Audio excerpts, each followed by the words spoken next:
Life Audio. Welcome to Empowering Homeschool Conversations, your authority in navigating the world of homeschooling diverse learners. Featuring Peggy Ployer from SPED Homeschool, Annie Yorty from AnnieYorty.com, Leilani Melendez from Living with Eve, Stephanie Buckwalter from eLARP Learning, and Dawn Jackson from Dawn Jackson Educational Consulting and Tutoring. With over 75 years of combined homeschooling expertise, experiences, and perspectives, this group is eager to share their wealth of wisdom to empower your homeschooling journey. So grab your favorite mug, settle in, and get ready for insightful discussions, valuable insights, and practical tips as these experts and their guests dive into the hottest topics in homeschooling. Whether you're a seasoned homeschooler, just considering this path, or anywhere in between, you don't want to miss a minute of these enlightening conversations that will empower your child to thrive in their homeschool environment. Empowering Homeschool Conversations is starting right now. Join us to give your homeschool the power boost it needs to successfully educate the unique learners in your home. I'm Peggy Ployer, your main host here on the show, and I'm excited today to talk with you and my guest today. Our subject is unlocking the power of reading, overcoming dyslexia with breakthrough insights, and my guest is Dr. Tim Conway. He says that 30 years ago, he traveled across country from California to Florida for what he thought would be a short work assignment. His aunt, a renowned speech pathologist, had asked him to visit Gainesville and conduct a 3-week research project related to dyslexia at a place called the Morris Center. As it turned out, Dr. Conway's 3-week assignment was just the beginning of his connection to Northern Florida and the Morris Center. In the 30 years since that cross-country trip, Dr. Tim Conway earned his Ph.D. in clinical psychology with a concentration in neuropsychology from the University of Florida, where he is also an affiliated research assistant professor. He ultimately purchased the Morris Center in Gainesville, where he initially conducted research, and he later became the co-founder and volunteer president of the board of directors at the Einstein School in Gainesville, the first charter school in the U.S. to provide free evidence and research-based education to children with learning disorders. Welcome, Dr. Conway, to the show. I'm super excited to have you here and be able to talk about a subject that I know a lot of our viewers are super excited to hear about, dyslexia. So welcome. Thank you, Peggy. It's a pleasure to be here. Absolutely. So, so a lot of your story is wrapped up in family and your own experiences. And oftentimes I love asking my guests just why they're so passionate about a topic. And usually it relates to a story. And so we would love to hear that story just so our audience gets to know you a little better and understands your background a little bit, and then just where your passion comes from to serve this community. Absolutely. I grew up in central Missouri and thought I was going to become a pediatrician. And then some events changed, and I had the opportunity to move to Central California and work with a world-famous speech pathologist and linguist named Patricia and Charles Lindemood. And the Lindemoods at that time had a medical practice called San Luis Obispo Medical Clinic. This predates their current company that's currently called Lindemood Bell Learning Processes. And so I spent several years working and training with them because they are my aunt and uncle. So Patricia is my father's older sister. Wow. And so fortunate for me, I thought the brain was fascinating. Fortunate for me, I thought that studying with them was going to be an interesting opportunity. And I loved Central California because fast forward several decades, I'm a dad with 2 children, both who have documented dyslexia, dysgraphia, sensory processing disorders, ADHD, and one of them also has dyscalculia and oral dyspraxia. So it was a really good thing I chose this career path because, as they say in Trinidad, the mango does not fall far from the tree, because I'm dyslexic and have ADHD and some of these other learning challenges. But because of my family affiliation, I got early intervention that today we call prevention for dyslexia at age 5. Because the Lindemoods were developmental, neurodevelopmental science-based, and they wrote the nation's very first neurodevelopmental dyslexia remediation program in 1969. So in 1971, I got prevention at age 5, while my older brother John got remediation at age 7. And so that was the initial family connection. And then I became very interested in the brain further, beyond what the Lindemoods had to offer in that speech language realm, and came to Gainesville and trained with a team of neurodevelopmental specialists from developmental behavioral pediatrics, speech pathology, occupational therapy, who are the sensory, motor, visual perceptual experts, and then also clinical psychology. And my background was then aiming towards neuropsychology. At the Moore Center, we did a large set of research studies. One was a preliminary paper just on 10 kids that came to the Moore Center Clinic and got a really comprehensive transdisciplinary team approach.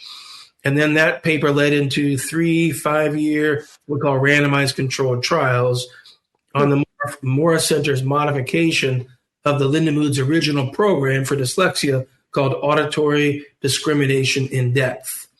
And you won't be surprised that at some point they couldn't use that name any longer because ADD came to mean something else. She had called it the AD program, ADD, but by about 1998, they'd rebranded it as the Lindemood Phoneme Sequencing Program.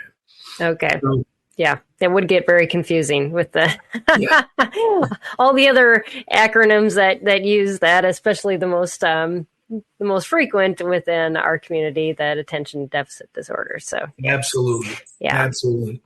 So we took that research. We opened the nation's first free charter school in 1998.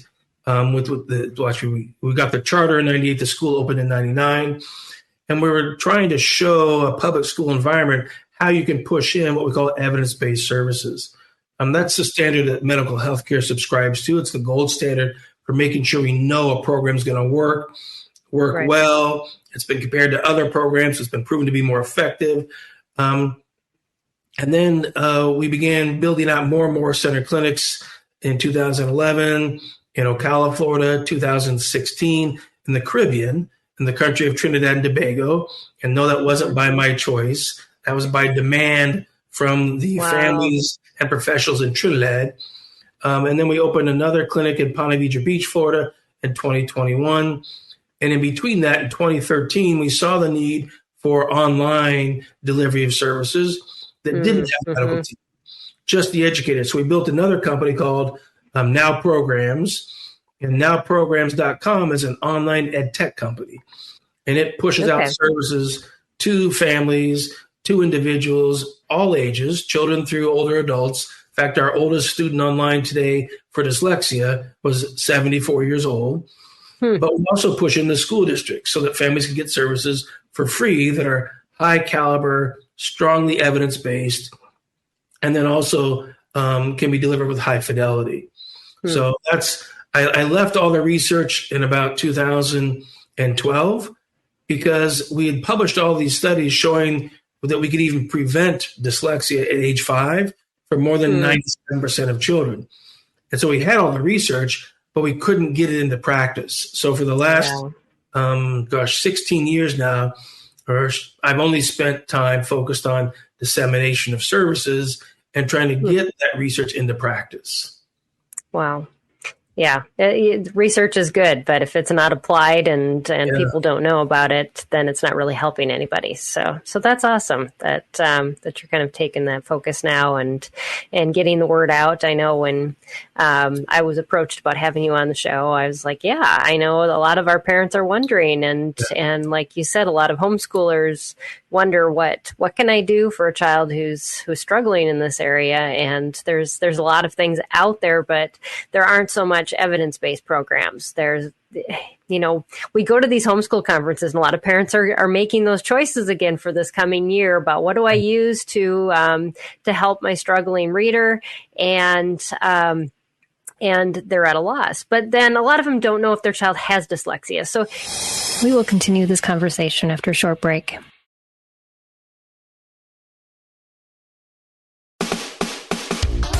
This is Empowering Homeschool Conversations, provided by SPED Homeschool, a nonprofit that empowers families to home educate diverse learners.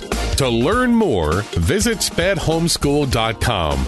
Can you explain to us, what is dyslexia, first of all? That's a really important question because, unfortunately, there's more misinformation about it than accurate information. So there's a manual that all licensed psychologists and speech pathologists are supposed to use to do diagnosis from. They call it the DSM-5. Right. Yep. It lists there's only 3 criteria for a diagnosis of dyslexia. Any one of the 3 is all that's needed for the diagnosis. And the first criteria is there an impairment in reading accuracy? If the student's reading accuracy is lower than should be expected, that's one way to diagnose dyslexia. It's looking at their accuracy of reading words. Now, let me clarify that too, because you'll see different types of mistakes in reading. When you see students look at the word string and they say strong, or they look at the word sometimes and they say somewhere, clearly they're trying to read, but they're really not using a sounded out approach. They're trying to read by sight. They're kind of guessing the words. And let's be honest, English is a horrible language. The way it's designed, it's built, it's like 10 chefs throwing stuff into one pot. It's got a mixture of all kinds of things in there. So true, we do have to be able to memorize some words in English because you cannot sound them out.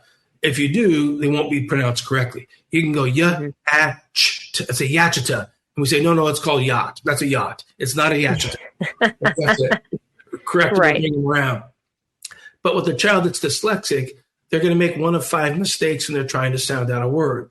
They're going to add a sound, or they'll leave out a sound, or they'll substitute one sound in place of the other, or they'll repeat a sound more than once. It's only supposed to be there once, or they will reverse 2 sounds.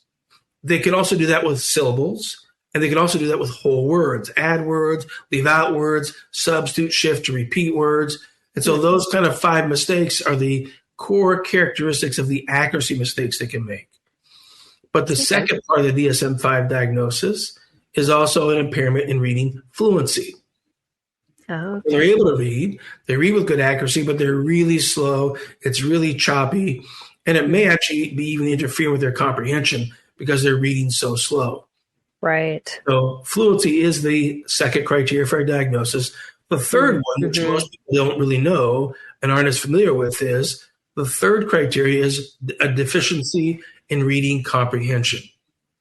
That's the child who reads just fine. They're smooth, they're fluid, and you ask them to tell me the story. What was it about? Maybe you're reading about that stallion, Black Beauty, and they're like, right. I don't know, there was like a horse, and there was something happening in the field, and there was a man, and they're just like throwing out parts of the story, just like disjointed pieces. That's the third criteria for a diagnosis of dyslexia, is they have impaired reading comprehension. That doesn't typically fit with most people's view of what dyslexia is, because the media cannot stop with these silly cartoons and plays on words. Dyslexic people don't see words backwards. They don't flip words around. They might look at was and say saw, but it's not because they saw the word backwards. It's because they're trying to guess reading the words as a sight word as opposed to sounding it out. If they saw words backwards, they would see every word backwards. And they would look at the word the and go, et, because they're trying to read it backwards. But that never happens. So what we have to understand is they have a deficiency in one of the other parts of the reading system, which is their inability to sound words out. And so they're primarily trying to memorize words. Some children who have more severe dyslexia, they're deficient in both. They're not learning any sight words. They're not remembering their sight words. You could show them the flashcards, the Dolch words, 5,000 times, doesn't stick. And they're not getting any better at sounding out words. They're going to be on that more severe end of the dyslexia because both reading systems are not working as well for them.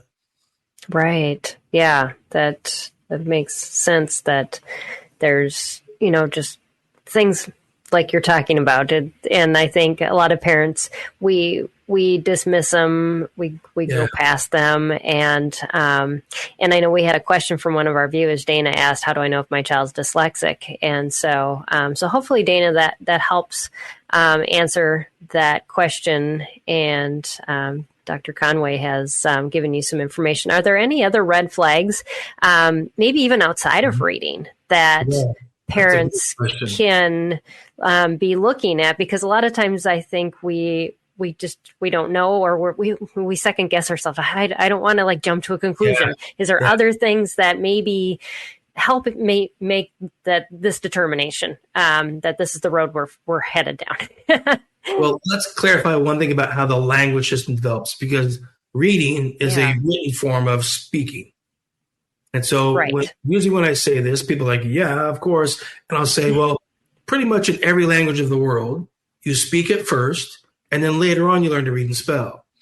Right. So it shouldn't be surprising to figure out that when we've done big studies to figure out how do we predict, or can we predict who's going to become dyslexic?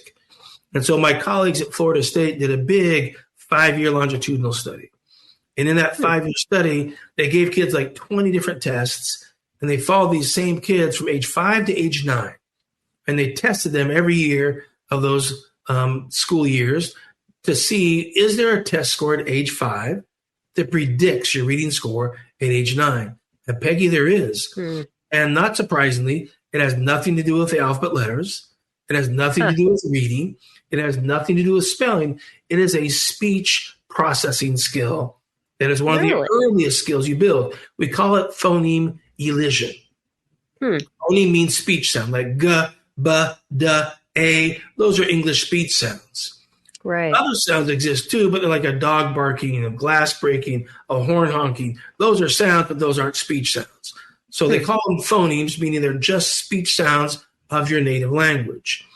And so we've been teaching pediatricians, and I gave a big talk in 2019 to 300 pediatric faculty at the University of Alabama in Birmingham. And we have that one online on our YouTube channel. And in that conversation, we're explaining to them, if you would just do this at the 4-year-old well check, because this measure is reliable at age 4 and 5. At age 4 and 5, we can predict who's going to be dyslexic. And here's all the pediatrician has to do. He says a word, cat. He asks Johnny to say cat back to him. Johnny says cat. And he says, now, Johnny, say cat again, but change it. Say cat and leave off the k sound. And most 4-year-olds just go at, just like that. It's almost millisecond speed. And then he'll say a new word, flame. Johnny says flame.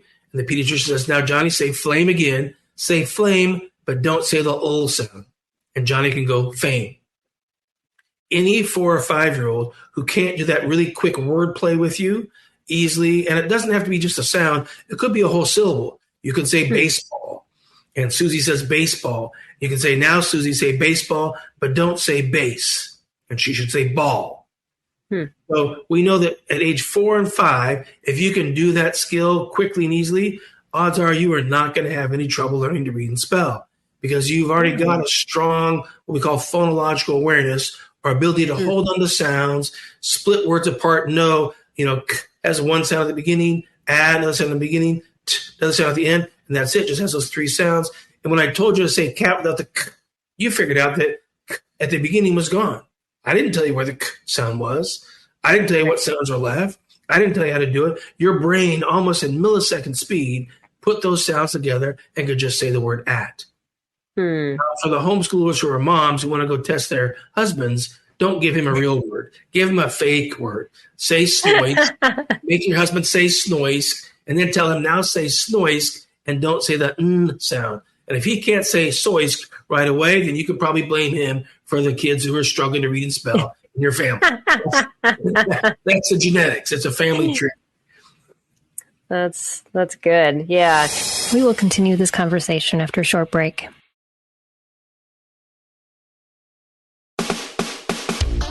This is Empowering Homeschool Conversations, provided by SPED Homeschool, a nonprofit that empowers families to home educate diverse learners. To learn more, visit spedhomeschool.com. So is there anything, you're talking about this, I'm thinking, is there, is there anything developmentally that somehow make this more of a likelihood? I mean, other than genetics? So is there any other research that says, kids that have, as far as like learning to walk and crawl and all those things, is there some connection there too? Well, we will tell schools a simple way to do a dyslexia screening is to go watch 5-year-olds at one particular time of day in school. And they're like, okay, yeah, go watch the 5-year-olds eat lunch. I'm like, what? Like, yeah, go watch the 5-year-olds eat lunch. And the kids who are wearing lunch all over their face, and there's ketchup hanging on their lip, there's pudding shoved up their left nostril, and they have no idea. Those are kids that neurologically that are a higher risk for dyslexia. Okay. Because they're telling you they have decreased awareness of what their mouth is doing and what their lips are doing, and their tactile feedback is not coming through quite as strong. Okay. And here's why this is really important. That phonological system, or that ability to say cat without the k sound, it's 4 neurological systems working together. It's part visual because we know from Peggy, a fascinating child development study, put babies face to face with their mom, and they had the mom speaking to babies. And the question was, where does the baby look when they're face to face with mom and mom is speaking to the baby? They took 2-month, 4, 6, 8, 10, 12-month-old babies. So these are kids only in the first year of life, and they measured where their eyes were looking when they're watching mom talk. And up to 8 months of age, the majority of babies are looking up here. They're kind of looking at your eyes. It's more like a facial recognition. Right. At 8 months of age, Peggy, boom, they're right here. They're watching your lips, watching your mouth move, because most babies typically start to babble around 8 months of age. They're seeing your mouth move, and they're hearing the sounds you're making. They're trying to get their mouth to do what your mouth is doing. Right. So that's part of the phonological system. It's part visual, but it's also part acoustic. But that's only half of what they need, because, yes, they can watch your mouth go, ma, ma, not dada, ma, ma, trying to get into the speech first, right? And you're modeling the movements, and they're watching the movements, and they're trying to move their mouth like yours. But there's another part that has to kick in, because they have to be able to feel their mouth get in that position, because they can't look at their mouth. They can't see if it's in the right position. But here's a good example. I'll give you 2 sounds, but I'll hide my mouth. It makes it harder to tell what I'm saying. If I go, or I'll do it again. If I go, I'll say, is that the same sound or different? And you'll get like a 50-50 guess from parents. I'll say, okay, now I only gave you acoustics, which that's not enough for the brain to really process speech sounds. Let me give it vision plus acoustics. And I'll go, what do you think now? And parents say, oh, it's F and TH. And they go, well, why are you more confident? Because I could see your mouth and match what I heard. And so that's why babies are supposed to be watching you and building these 2 connections, but then they're also supposed to be moving their own mouth. And they got to be able to feel that when they bite down on their bottom lip with their top teeth, they're going to make that F sound of. When they stick their tongue out and the teeth bite down on their tongue, then they're going to make the TH sound of. But if they have decreased sensory awareness here, they're just as likely to say as, because they're not using this information. They're just using these 2. And so they're not as strong a phonological system. So the most common thing your listeners and viewers will see is their children will struggle to learn the B's and their D's. They'll mix them up almost seemingly endlessly. And you're doing things like this, you're drawing. But here's the most simple way to do it, is get them to be aware of what their mouth is doing. Ask them, when you say ba, what's moving your tongue or your lips? Some of the kids won't even know. So you have to say, watch mom's mouth. Watch my mouth when I go, ba. What made the sound, my lips or my tongue? And they'll be like, well, your lips. Like, you're exactly right. Let's talk about what the mouth did. Did the lips stay together the whole time? Did the lips pop apart? And notice we're doing a kind of a questioning discovery, because discovery learning is a deeper learning. It's a more knowledge-based experiential learning. I can tell you what the answer is, but they're not going to remember it. They're going to forget it as soon as you walk away. But using the questioning, using the discovery, that builds deeper neuronal firing and builds deeper learning. So when they learn that their mouth is coming together, lips are popping apart, we now have identified that when you make the sound for a B, your lips have to come together and pop apart. Now, when you go to the D, and we go, okay, let's say the sound for that word, duh, duh. And I can exaggerate it and make it really clear what's moving. Like, oh, it's your tongue. Yeah, so now we realize that the B, the lips are popping. The D, the tongue is tapping. And the Lindemuths pioneered calling stuff like that lip poppers and tongue tappers. Because in the field of speech pathology, they actually have Greek and Latin names for those. So they'll call it a lip popper. You'll love this. They call it a bilabial plosive. But no kid wants to learn that. No kid wants to know that or will remember it. Exactly.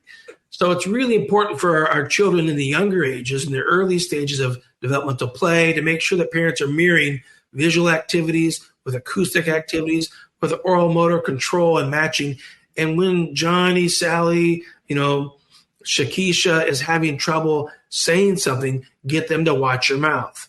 And say, honey, you're saying, frustrated. You're saying, oh, in there, frustrated. There's no such word as frustrated. I got a sound. It's frustrated. Lift your tongue up in the back. And you're telling them exactly how to move their mouth to get it in the right positions. That begins to build that motor movement plus acoustics plus visual system. And that is our foundations for later reading and spelling skills.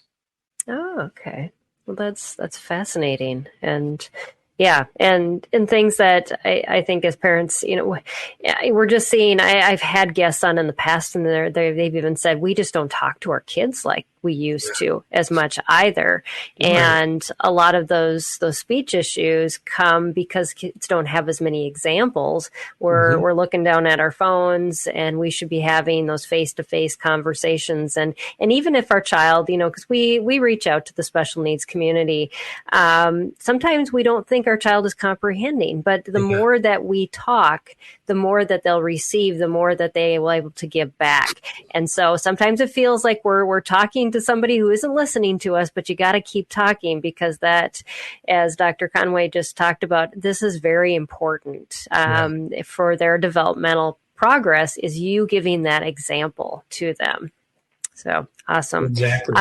We have a lot of people online. If you have questions that you want to make part of our conversation, definitely put them in the feed. I know a lot of you just turn us on, put us in the background because you are busy, have busy lives, but we'd love to know if there's anything. We have a lot of viewers sending questions ahead of time too, that we are going to be integrating still into this conversation. But I would love to kind of dive into just, I think we talked a little bit about the warning signs. Is there anything more that parents should know? I guess, if they suspect dyslexia, what, as far as screening goes and working with a professional to get that screening, is there any tips that you have for parents in making that progress? Absolutely. On our website on nowprograms.com, there's actually a tab. It's called Warning Signs, and we certainly can give you a PDF or a JPEG of that too, Peggy, to share with your listeners. It lists a group of warning signs by ages. Here are the warning signs for 2.5 to 4-year-olds. Okay. Here are the warning signs for 5 to 9. Here are the warning signs for 9 to adult. There's a different set of warning signs. What I've given you so far is like the most reliable, most scientifically proven warning sign. But here's what you learn from brain scientists. So right here on the left side, right over here, is your language processor. That is where that phonological hearing the speech sounds activity is happening.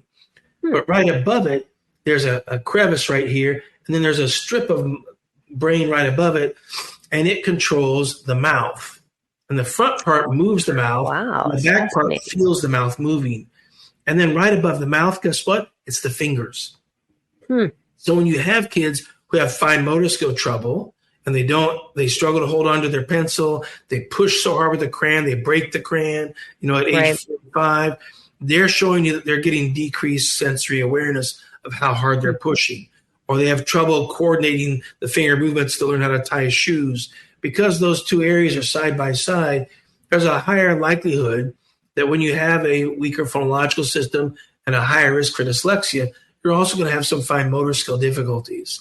So we watch for the motor system developing, just like we watch for the language system developing, and there's nothing better for that than the good old playground.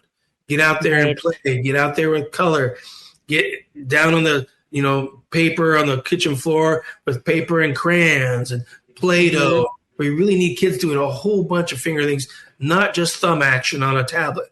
That's not enough. There's 4 other parts that need to work. So it's got to be Legos or Tinker Toys or all kinds of developmental play activities are really important for that fine motor skill to be building and developing.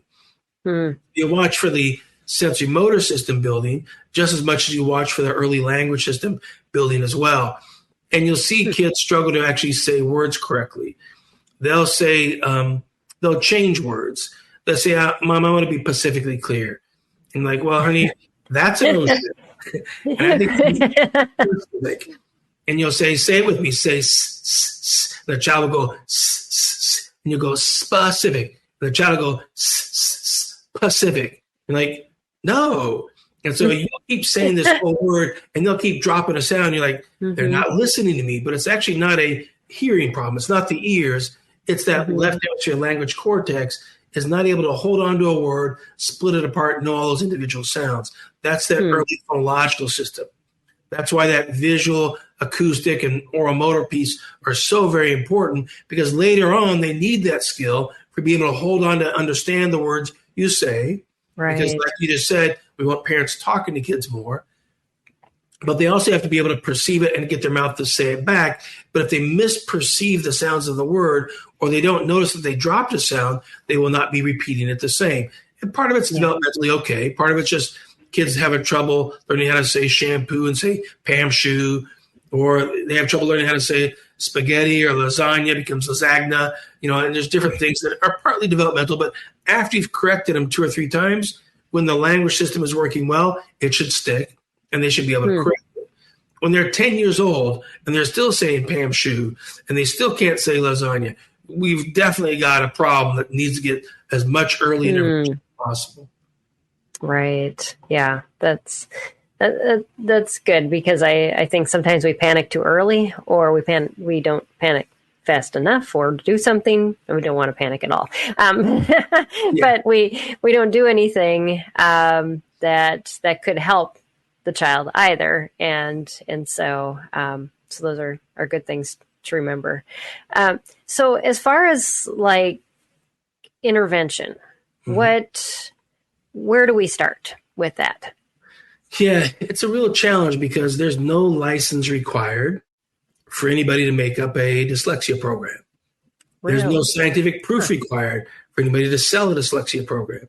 So parents are at a huge disadvantage, because unlike medicine, where your pediatrician is only going to get medications that have been scientifically tested and proven to at least some degree of assurance of safety and effectiveness, none of that exists in the field of education.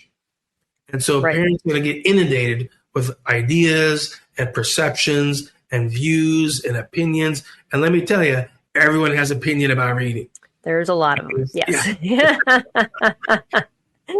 So the first step is to say, let's differentiate between programs that someone has made up with good intent versus programs that are what we call evidence-based programs. In healthcare, there's one caliber of proof that we hold as the gold standard. It means it's called a randomized controlled trial research study. Yeah. That study gives us 5 things. It gives us a degree of control to know that the outcomes are typically caused by the treatment. So it's controlled to predict causality, that the change in reading skills was because of treatment A, and the no change in reading skills for group 2 was because treatment B wasn't as good. So we're able to differentiate what's really happening. It also then gives us a degree of being able to extrapolate or generalize the findings. So if the study is really well controlled, and maybe the study only measured 6 to 8 year olds, we know pretty much everybody's brain in the world has to build the same skills to read and spell. So if we found a treatment that's really effective for 6 to 8 year olds, and it built all those foundational skills, and then we followed the kids 1 or 2 years later, and the skills kept getting stronger, then we have pretty strong assurance that that program is going to work just as well for a 16-year-old or for a 50-year-old who left school early to go work, in the field and never got to finish elementary school. They just didn't have the educational experience. They still want to be taken through all those key steps. Right. So the first step for programs to ask is it evidence-based from randomized controlled trials? Now, some of the publishers are really tricky about this. I saw one website just yesterday. I was testifying in a legal case, and the website says, let's tell you about the base of evidence about our program. So they switch the words around. We're going to talk about the base of evidence, which sounds a lot like evidence-based, but actually it's not. So that program had no scientific studies to back it up, had no proof it was effective. It was just something the publisher had made up, and some schools were buying it, so they were selling it. So you want parents to really look for carefully what's the science behind the program. Now, there's different degrees of programs and different degrees of science, but from a homeschool perspective, the best thing I can tell parents is the program that the Lindemoods wrote back in 1969 today is called LIPS, Lindemood Phoneme Sequencing Program. Anybody can buy that program. It's for sale by ProEd. Problem is it costs like $600. So it's going to be too costly for some families, but that's where eBay comes into play. Go on to eBay, see if you can find somebody else who's selling their LIPS. Yeah. Yes, they're selling their LIPS. Even if you can find the old program of 1969, the Auditory Discrimination and Depth program, that is a program that's been developmentally proven with scientific research. It's going to be highly effective for pretty much any age group. And my group even took that program and used it for 10 years, studying how to rebuild reading skills after adults have had a brain injury called stroke.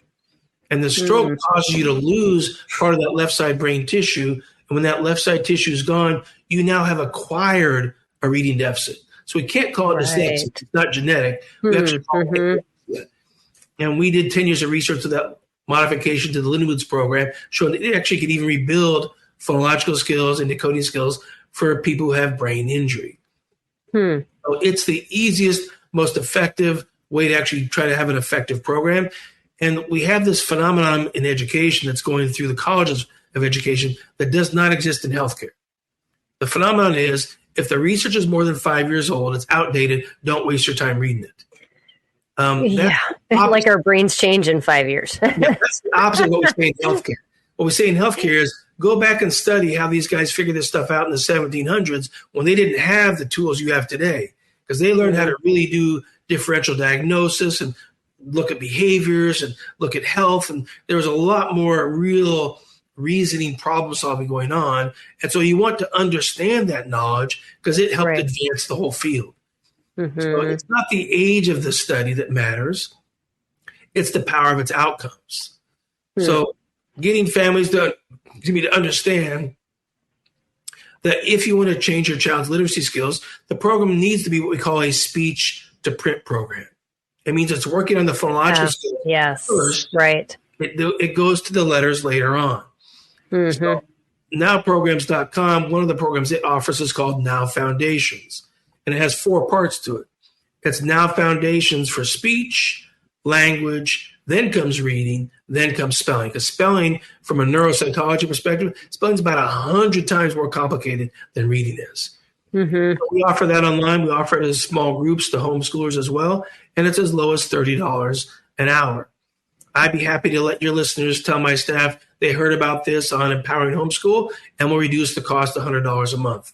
That would drop it from $600 to $500 a month, which basically means it's about $25 an hour.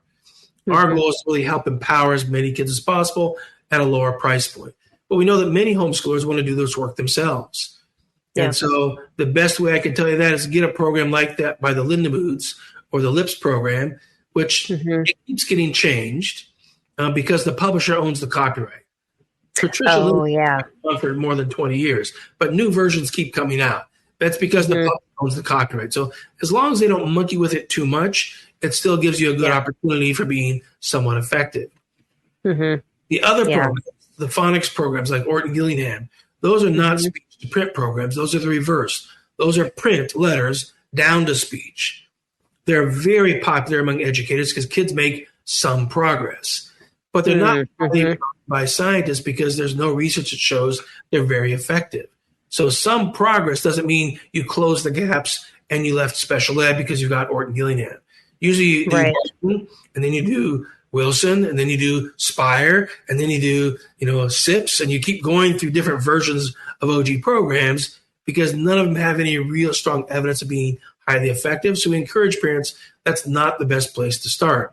Yeah, we had a question from one of our viewers, Valerie, who said that her daughter completed the Barton and spelling program at a young age, and she was wondering if she should continue using Orton Gillingham in high school. So it sounds like there's still issues, even though her daughter's used this program, and probably, like you said, other programs in between. So, exactly. Yeah. Mm-hmm. And that's what commonly happens when we keep going print to speech, which are the phonics programs. Now, don't get me wrong. Phonics is a very important part of our language development and of literacy, but it's not the foundation. Nobody learns letters before they learn speech sounds. Everybody in English-speaking countries learns all their speech sounds first from about birth to age 4. Like you said, Peggy, we hope parents are talking to the kids and they're hearing the speech sounds and they're saying the speech sounds, and you're playing word games and you're doing Pig Latin and you're having fun with words and you're doing rhyming games and singing nursery rhymes and all those really core foundational language experiences. Mm-hmm. But you want to be sure that literacy program is a speech processing to print program, because that gives us the best chance of following that developmental hierarchy. Okay. Yeah, definitely. That's, and I think that kind of, when you were talking about your program, the Now program too, Donna was asking, are there any programs parents can use in homeschool to help their dyslexic children? Yeah. And so your program, and we had talked about this previously, is basically a neurodevelopmental foundation for a program. Yes. And so what is the core of what a neurodevelopmental approach offers? And why is it, I guess, why does it work? Let me explain that answer with a research study we did that cost $1 million and took us 5 years to do. Wow. Well, Peggy, we screened 1,500 5-year-olds. We found 160 kids who could not say cat without the k sound. They didn't know their letters and their sounds. They had trouble retrieving letter names. So they were in the bottom 12% of their class across Tallahassee, Florida. Okay. We then randomly assigned those 160 kids to 4 groups. 40 of them gave them no intervention because we had no proof that we had an intervention that would help. So ethically, we could withhold the intervention because we didn't have any interventions that were proven. So we followed them and we measured their skills at the end of kindergarten, end of first grade, end of second grade. And we found that 40% of them did not pass kindergarten and first grade. Wow. Group 2 was 40 other kids, equal IQ, equal race, SES. All these factors are controlled. So the groups are essentially identical. But they got 20 minutes a day, 4 days a week, doing whatever instruction their classroom teacher was doing. Because maybe the method didn't matter. Maybe what mattered was a little extra one-on-one time. Mm-hmm. And we found that after 2.5 years of extra one-on-one time, 4 days a week, 20 minutes a day, that 35% of them did not pass kindergarten and first grade. And there was no difference between that and the do-nothing group. So basically, that's interesting, because that's the big thing that schools will give kids who are diagnosed with dyslexia. That's the accommodation they get, is that one-on-one time, and that's it. Yeah. Okay. And all right. Those two, there's going to be no difference. The third group was, okay, maybe the program does matter.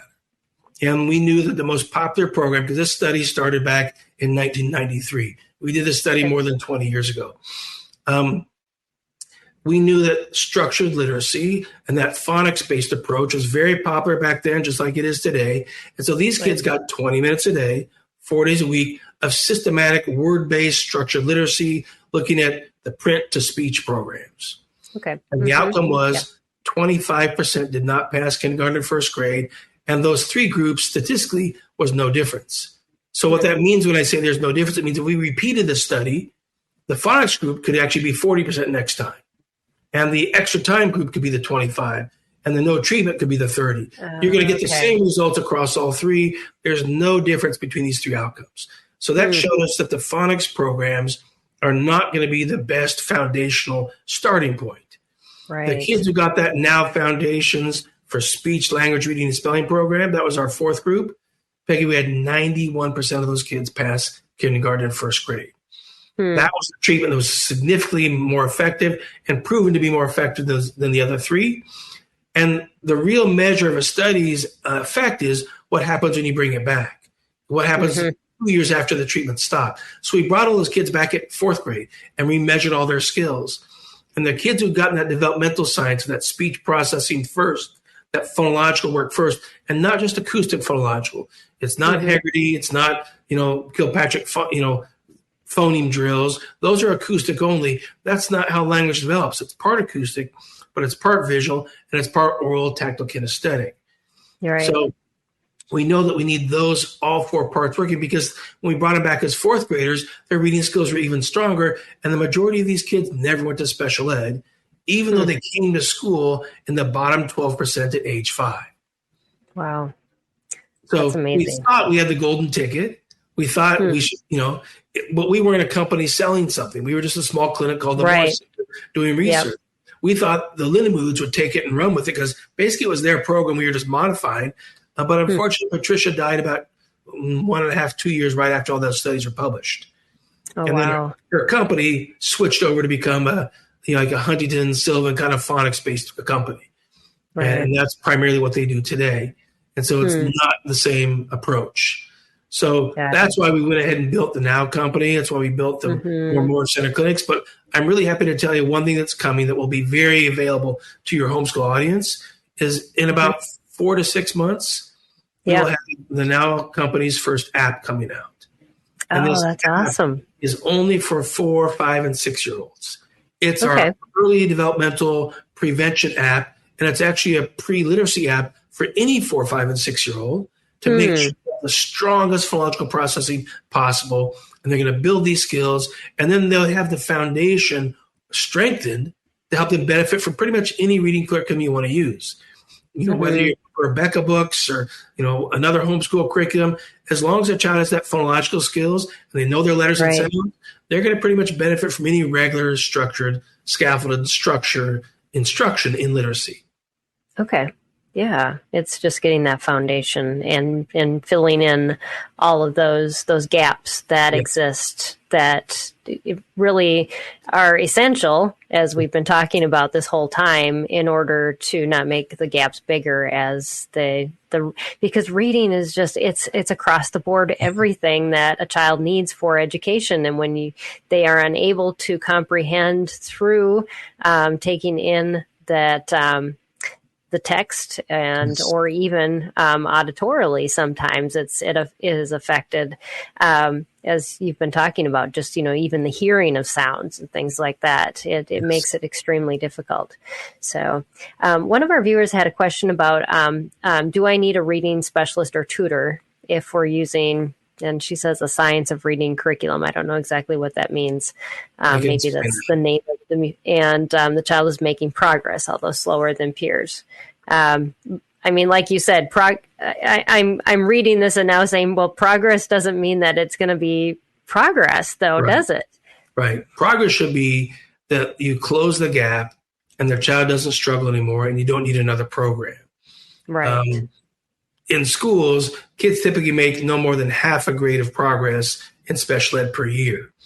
What that really means is they're falling behind half a grade every year they're in school. Right. Mm-hmm. So 95% of kids who get into the school system get diagnosed with a literacy problem like dyslexia, get an IEP, and get accommodations with strategies. Peggy, 95% of them will never leave special ed. They'll be in special ed for as long as they are in school. And part of the problem is the schools are not using evidence-based programs that are speech-to-print programs that have been proven and tested by randomized controlled trials. So you're what we say in medicine is they're treating the symptoms, not treating the cause of the problems.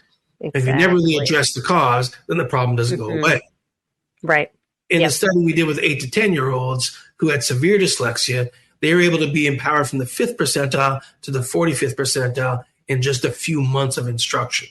1 year later, their skills were stronger. 2 years later, their skills were still stronger, and we weren't doing any more intervention, but we had laid that really strong foundation in speech-to-print phonological awareness. And in that study, it wasn't 5% of the kids that left special ed. It was 40% of the kids left special ed. So the science of reading is a new popular terminology. And when people try to define it like, well, it's not a program, and somehow a program has become like a 4-letter word in some parts of education. It's like, that's heresy to say there's a program that we could use. It's like, it's not the program that teaches kids, it's the teacher. Like, well, yeah, but think about that if we flip that into the medical model. Right. The antibiotic that cures the kid, it's the physician. No, actually, it's both. Because the physician doesn't want just a chem lab. They want the antibiotic. And they want the knowledge about which antibiotic to use for which condition. So it's not productive to try to pretend that we should vilify programs and just, champion teachers. We need both. We need the proven programs, because teachers won't be as effective if they don't have a program that's highly tested and proven to be effective. So they don't have the time to develop or research and all of those things that are necessary. They teach. And yes, they can use that program and tweak and change it to that child to make it more effective. Exactly. But it's just not effective to develop an entire program for every child. It's not fair to the child that you're guessing with each child. Right. In healthcare, if your pediatrician does not give your child penicillin for strep throat, and the pediatrician says, I've made my own antibiotic. I took a chemical from this antibiotic and this one and this one and this one, and I've mixed it together. I want you to try this for your kid's strep throat. I think it's going to work better. If the pediatrician actually does that, we have one word for that. It's called malpractice. Right.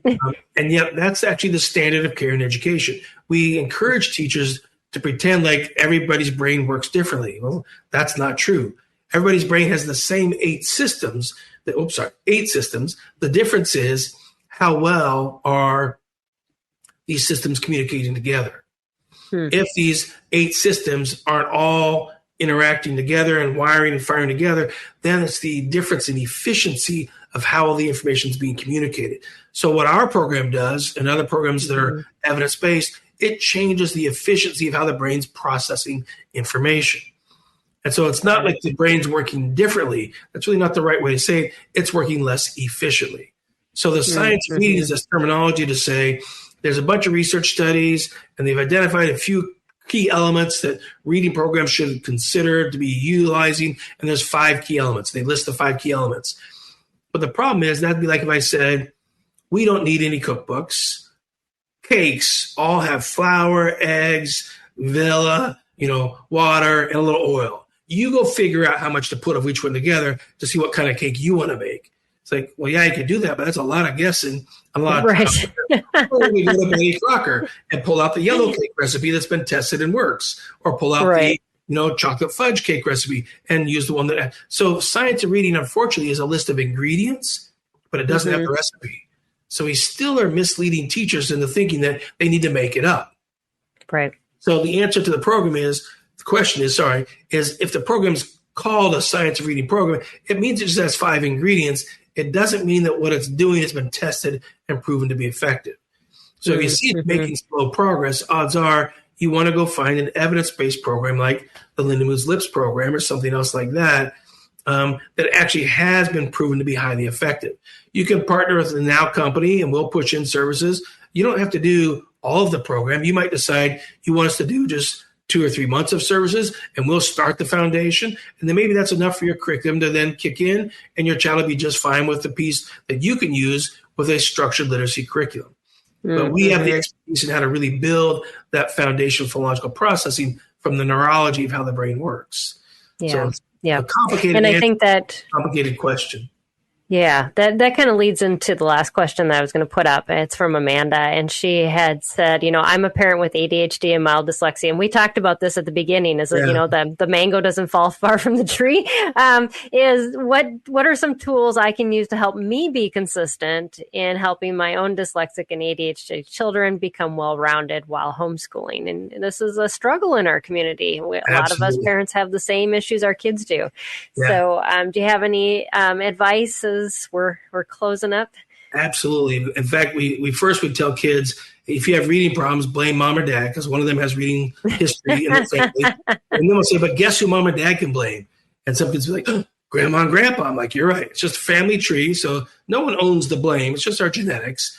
Right. But we know how to change the brain's wiring, and that can happen at any age. Doesn't matter whether you're 6 or 86, the brain can make new wiring, new learning, and build new skills. So with the ADHD, it's wrongly named. It's not an attention problem. Everyone with ADHD has plenty of attention. But the question is, but where is it? What's it for? That's so true. It's more of a focus problem, like squirrel, shiny object, sound I heard. I just remembered something in the car. And so your focus keeps getting shifted away from where it needs to stay. So there's been a lot of good studies, and Russell Barkley is one of the leading scientists on ADHD. And Russell Barkley has published a whole bunch of books about managing ADHD, how to build a home-based structure.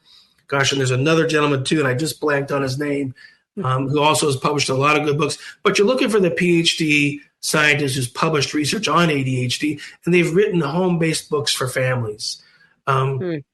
It then makes it easier to understand how to create a family structure, how to get the whole family to follow this structure. Even simple things like routines, like where do we put the book bags when we come home? Where do we put keys when we come home? So we can avoid the scramble of, what to get. Where is it? Where did I put the keys this time? I can't remember where they are. And all that kind of typical chaos that happens in a home where kids and parents have ADHD. So you're looking for a structured type of environment, a structured set of guidelines of how to add more structure, and then using that consistently. And here's one thing you can do to dramatically change comprehension. Comprehension comes from mental movie making skills. So the more you practice your kids of how to make mental movies, the better they are going to be more likely to remember what you said, be able to execute all the steps, and be able to make sure they didn't forget any of the steps. So if you describe a movie to them, I see you going up to your bedroom. I see you getting your backpack, your red sweater, and your white gym class shoes. Picture it. What do you see? They say, okay, Mom, I see I get my backpack, my red sweater, my white gym class shoes. Can you picture it? I picture it. Okay, got it. Go. And then you actually have a better chance the kid, even if they get distracted, but more likely to retrieve that movie later on and still execute those 3 steps. So families really want to look into how do we encourage imagery in the home, even things like talking about our weekend plans. Say, here's what I picture, and use imagery type words in your language. Here's what I see. What do you see? Even when you're going on a family trip, don't put the DVD in there. It's going to kill the kids initially, but sorry, give them an audio. A real interesting audiobook that has topics they'd like to hear, and partway through it, pause it and say, hey, you know what? It's talking about a horse, and it's not told us what the horse looks like. And let Mom tell her what she thinks the horse looks like. Ask Johnny what he thinks the horse looks like. Ask, Shanika what she thinks the horse looks like. Just get all the kids to participate, and then listen to the story and find out the horse was called Black Beauty because the mane was black, the body was black, the tail was shiny black. And that really helps engage their brain in understanding that they can make movies, which also helps with ADHD comprehension, executive function, planning, and organizing. And there's only about 6 decades of research about movie making. They call it mental imagery. Yeah. We've talked about that in the past, and even for like spelling words and helping with that. And there's just so many applications. So that's awesome. So we've just got a couple of minutes left. I definitely want you to talk about the Now program a little bit more. And then all the information, the links and stuff will be in our show notes. So if you are watching and trying to scramble and can't write a URL down, don't worry about it. We got it for you. You can just go to the show notes and click on that. And so the Now program was basically, what would you start? There's the Morris Center, right? Yes. And that's the research. And then the Now program is the online and it's the online version of it. Yeah. The Morris Center is a transdisciplinary medical clinic. It's for kids with a wider range of neurodevelopmental disorders.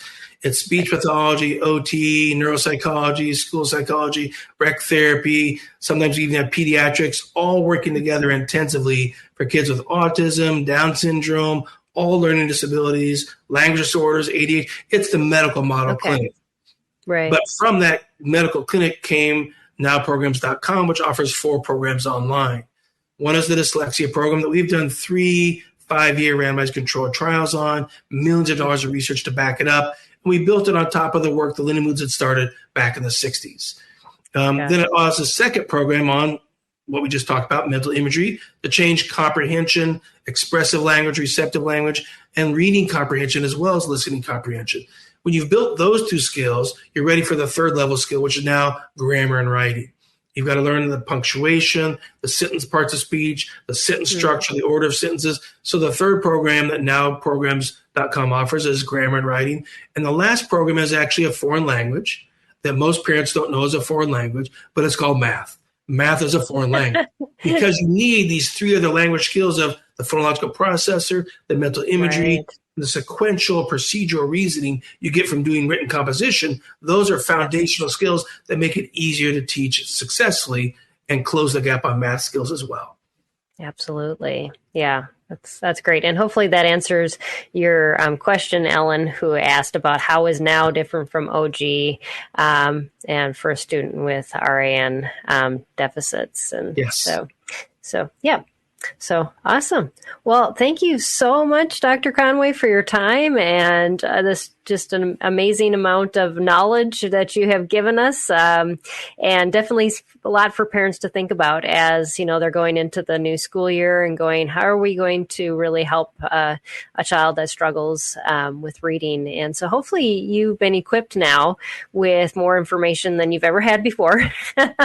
and yeah, really think and pray into that, because you've got some time to make decisions about the coming year as you're wrapping up this school year, and how you can really help your child for the long run too. This is a way to close the gap, like Dr. Conway was saying. So I appreciate you sharing with us and taking time out of your schedule and just being willing to be here. My pleasure. Thank you so much, Peggy, and wish everyone the best. And just know, too, that Now Programs offers free screenings, free consultations, and lots of information on their YouTube channel and the website as well. We're here to help as much as we can. Thanks so much. That's awesome. So absolutely. And so check out that URL. And like I said, it'll be in the show notes. So you can just click on that right there. Next week, we are going to be back for another episode of Empowering Homeschool Conversations. Our topic will be secure connections, unraveling parenting with attachment theory insights. And so my guest is going to talk a little bit about the attachment theory and whether or not you have adopted children or children that have been through a trauma or not.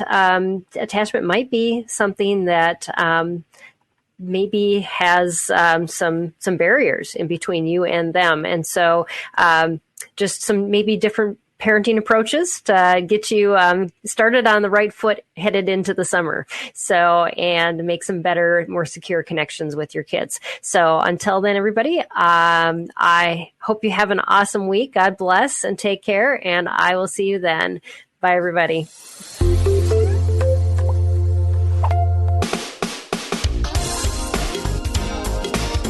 I want to take just a second to thank the team at Life Audio for their partnership with us on this podcast.